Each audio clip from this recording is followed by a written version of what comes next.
How to shorten a video in iPhone 16 Pro Max.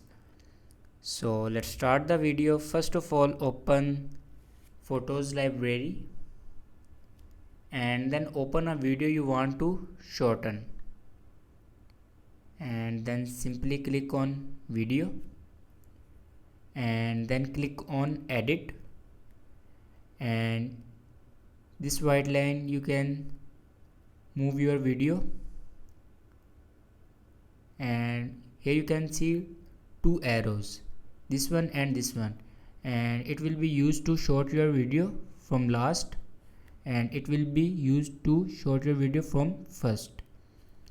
And simply click on done and click on save video, and your video will be saved in 2 seconds from 10 seconds. So this is the way to shorten a video in iPhone 16 Pro Max. Thanks for watching this video.